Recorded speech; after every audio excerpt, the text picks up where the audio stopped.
Our money topic today is going to be small business financing trends to watch in 2023. It's been obviously a weird last 3-4 years.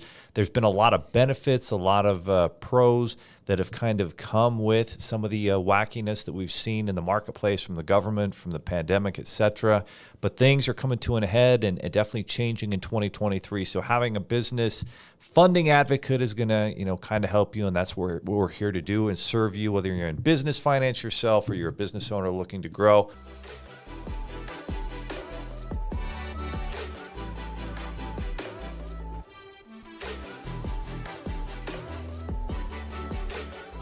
Let's jump right into this article here. This is small business financing trends to watch. This is at businessnewsdaily.com. There we go. So a few questions asked. Is a recession coming and how long will it last? There was technically a recession last year, and then things started to look better.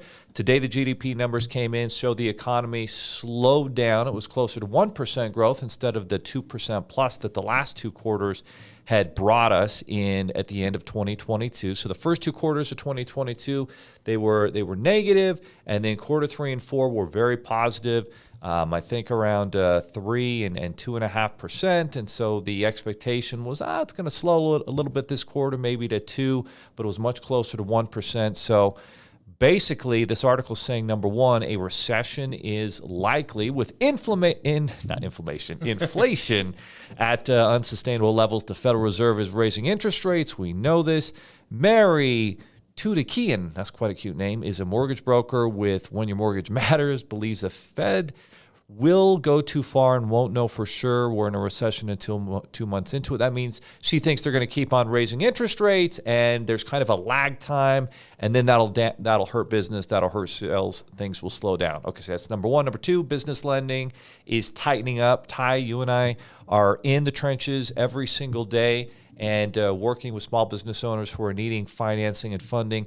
What are we seeing in small business lending trends right now, maybe that is a little bit different or maybe more difficult than it was a year ago? What's kind of interesting, Leo, what I'm seeing here lately is that more money is actually being dispersed. They're just getting pickier with their underwriting. We kind of talked about this on Tuesday. That's why it's really, really important you have super buttoned up files, but the money's still there. The money's still flowing. They're still putting money out into businesses like crazy, but they're getting a little bit pickier about who they're lending to. So it's not a money issue. It's a matter of making sure that you are really ready to go for financing and understanding that maybe a recession is looming and the time to get money is well before you need it. I think that's a really good point, Ty. Even during the recession of 08-09 in 2009 and 10, I was still able to get people access to money and capital. And exactly what you're saying, but I made sure they had really tip-top credit profiles. Their businesses looked great. And it's just what we do every day serving business owners. Like it's kind of like window dressing. Like you've got to make sure you take the steps. Before you go ask for money, you need to have the best presentation possible. And that's everything from your business and credit profile. And so if you do put that together, but guess what happens during a recession, a slowdown, uncertainty, all of a sudden your credit card balances go up, your credit score goes down, the business bank account doesn't look quite as strong as it did, all that money that the government handed out, well, that stopped being handed out. You don't look as good to a lender. And so it's not necessarily that things even tighten. It's just like, well, people, you've really got to look good if you're going to apply for money. Number three, interest rates are increasing. We've all seen that. Mortgage rates have gone up. Car loan rates have gone up. Now, the first few months of this year seems like we did see a bit of a pullback with those rates, but they're not, not taking a nosedive by any means. They're still a lot higher than they were over the last several years. Yeah, I don't know if I want to dive into this, but ultimately I wonder if there's some sort of aspect of we've got to keep these high, we've got to keep these high, we've got to keep these high so that our current president can come in and be a hero right before the election and drop the rates drastically so that I can't think of a better way to campaign. It's a really good point. Than really just abruptly dropping the interest rates. And then changing things, and there might be a little bit of inflation that comes back, but probably the plan is if you're a government, if you're an administration in the White House, you want what every administration wants in their first term, to have a second term. And even if you're kind of a zombie president, not really there, but other people are managing the workshops in the country for you, then that's a good strategy, right? If you were working in that administration and you want to keep your job for 4 more years, then you would, hey, let's keep these rates high. Let's see things slow down. And then in 2024, maybe the second quarter or so, we start to lower rates, things pick up, and everything is turning around. It's a win-win-win right before. That's a good strategy. And if you don't win the election and the other party wins it, well, guess what? Now they're the ones that's stuck with the inflation that's looming because of the lowered interest rate. So I almost wonder if that's why we do see a lot of this movement traditionally around election time. Guys, regardless of where you fall on the political spectrum, you have to admit the Democrats have a better strategy.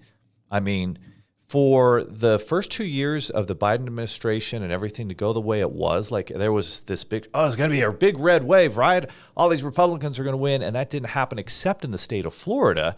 Everywhere else, it didn't happen. And so you have to tip to your hat and say, wow, for things to be as bad as they were with inflation out of control, the Afghanistan thing, the war, all the different things going on that aren't necessarily positive or helping America, and to still be able to keep a lot of those seats, like you just got to say they've got better strategists out there that are getting things done, and the Republicans are not very good at having a message that resonates with enough of the population, and there's certainly changes going on there. And, I mean, look at it like this, Leo.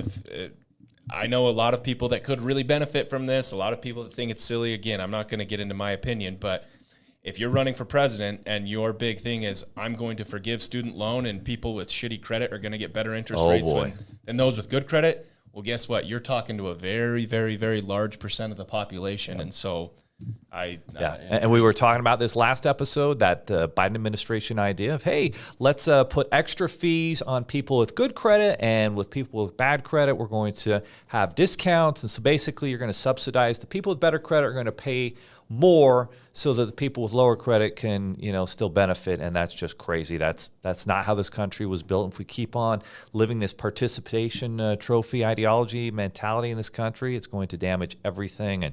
And we certainly don't want to see that happen. So y'all need to, you need to post about this. You need to talk about this. You need to go to your school board meetings and make sure that at the youth level that we get away from participation trophies, that people are held accountable, that we reward meritocracy instead of bullshit, because that's the only way that things are going to continue. We'll continue to be the best country in the world.